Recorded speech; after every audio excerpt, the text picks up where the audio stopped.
Hey, here we are, heading into a piece of writing, a culminating assessment for the end of Romeo and Juliet, which must mean we're almost done with the play. It took a long time. It certainly wouldn't have taken this long to get through this if we were in the classroom, but these are not classroom circumstances, as you've noticed. Anyway, I am logged into Schoology. I'm logged in through the web on a tablet because the app just isn't working for me, and maybe you've found that out as well. But I'm logged in. I logged in 3 times in order to just be able to kind of flip through some of the resources that you're going to need for this piece of writing. Where we left off, Juliet had some concerns about drinking the friar's potion, and maybe even rightfully so. It seems like a ridiculous potion made in some sort of fantasy land, and whereas the play kind of had been moving along in this fictional, realistic fiction sort of realm, it takes this kind of fantastical turn when the friar tells her to drink this 42-hour sleeping potion. She has some concerns about drinking it too. Lots of them. They come from a variety of different sources. Some of them are related to the friar, some of them are related to the potion, some of them are related to having to marry Paris, some of them are related to waking up in the tomb. Anyway, she has a number of concerns, and you're being asked to write about them. Here's how it looks. It's based on some of the last couple questions from Juliet's potion concerns, this close reading challenge from last week. And in the writing assignment, which is this very bottom one down here, you can see that the directions ask you to write a paragraph in which you identify one adjective that best characterizes the majority of Juliet's potion concerns. Like, how would you describe her potion concerns? And then you have to be able to support that claim, that adjective, with some analyzed text borrowed from the passage. It's due Monday, May 4th. The materials you need are in the Romeo and Juliet folder. Essentially, you need the text, because if you're going to present an argument that supports one adjective to describe her potion concerns, the evidence is going to come from the text. There's a couple extra links down here, just guides for submitting the writing, whether you're submitting it from a phone or a tablet or you're submitting it from a computer. I think these links will help you. But here's the submit button for when you are ready. But let me show you the resources. You've seen them before. So down here at the bottom of the Romeo and Juliet materials, we've already opened this, but it's back from, last week. It looks like this. I showed it to you in a different video. It's the Juliet's potion concerns text. It's from Act 4, Scene 3 of Romeo and Juliet, where she's concerned about a number of things. So, for instance, first of all, she's concerned that the mixture might not work at all, which seems kind of reasonable. Seems like a ridiculous potion. She's concerned about being married in the morning if the mixture doesn't work. At one point, she's concerned that it might be poison that the friar has given her to kill her, so he doesn't have to marry her to Paris, because he already married her to Romeo, and as a priest, he can't marry her to Paris after he's already married her to Romeo. And then she kind of dismisses that idea. She's like, nah, he wouldn't do that. He's a holy man. She's concerned, what if I wake up in the tomb before Romeo comes to redeem me? Oh my gosh. That would be a fearful point. I don't blame her. She thinks, won't I be stifled in the vault where there's no healthy air and I'll just die strangled before Romeo comes? Or is it possible that the horrible conceit of death and night together with the terror of the place. I mean, you're buried in a tomb where all my ancestors are buried for hundreds of years. Their bones just lay packed. In that same tomb were Tybalt, who's but green in earth. I mean, he just was put in the tomb, yesterday? 2 days ago? And he's festering, and he's gonna stink. In the same tomb where some hours in the night, spirits come out. Ghosts, shrieking like mandrakes torn out of the earth. If I wake and experience these things, will I not be distraught, environed with all these hideous fears? And then she goes so far as to say that, look, I might just go insane down there. It'll be so scary, and I'll be so alone that in some rage, with some great kinsman's bone, as with a club, I might dash out my desperate brains. So she does have a number of concerns about drinking this potion. I know I've summarized a number of them for you. Hopefully it'll help you with the comprehension of the text so that you can now do a better job of writing about it.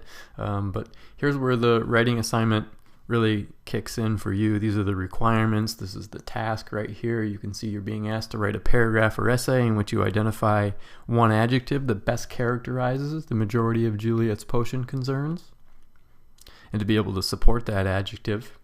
You're also being given a number of popular adjectives to choose from if you're not exactly sure which is a good one or how to get this thing started. So here's a number of popular adjectives that you can choose. Choose one. Don't choose them all, but choose one. There's a be sure to or requirements section here, right here. I will just point out number 2 where you're being asked to present evidence from verse, which means, if you're borrowing a whole or partial line in A, you'll have to present it as though it's a whole or partial line. Or in B, where you're borrowing multiple consecutive lines and you're using n-line slashes. So we've done that as part of practices in writing, and now you're being asked to demonstrate that in a culminating piece of writing. The same with MLA and text citations. They go author and then axine and lines that you've borrowed as text evidence. The rubrics down here, I guess the only other thing I want to point out to you is under language use, there's a note about using a variety of identifiable free modifiers to vary sentence structure and increase the maturity and the complexity. If you need this, this is an example of a transition, a lead-in, a tag. The text evidence in the citation, this writer did not put the actual text down, but referred to the lines that he or she was going to borrow, and then offered an example lead out. You can't have this. You can lean on it for help, but you can't have it. What else is here? And then just some examples about writing about diction, because if you're going to analyze some text evidence that you've borrowed, you may spend some time focusing on some of Shakespeare's use of language and how it supports the adjective that you've chosen. And then I guess down here, I'm not sure exactly how everybody's going to be able to do this, if they can or can't, when they submit their piece of writing, but of course, green, blue, yellow, pink for the concepts we've been studying in class. And you can check out the rest of the stuff afterward, but I believe, that's the last page.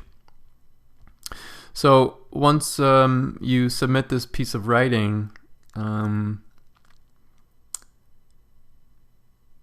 let me show you this. I've got a pretend piece of writing here. It's I wrote it in notes. And if you are ready to submit your piece of writing, I think one of the things that you can do is to highlight all of it. And this really doesn't matter. It doesn't matter where you are, whether or not you're on a computer Oh, I just copied it, by the way. I just copied it. All that text. Whether or not you're on a computer or you are on a tablet, once you're ready to submit your piece of writing, it really is as simple as copying and pasting. So if you submit this writing right here, submit assignment, and you said, well, I'm just going to create it right here. You know, I don't recommend typing it in Schoology. I don't trust that it's going to not crash or something like that. So write it somewhere more reliable and then just simply copy and paste it in here. And then you can do a number of formatting things if you decided that that's what you wanted to do. Like, here's the title. And some of these things are not going to necessarily work out as well as I would like, but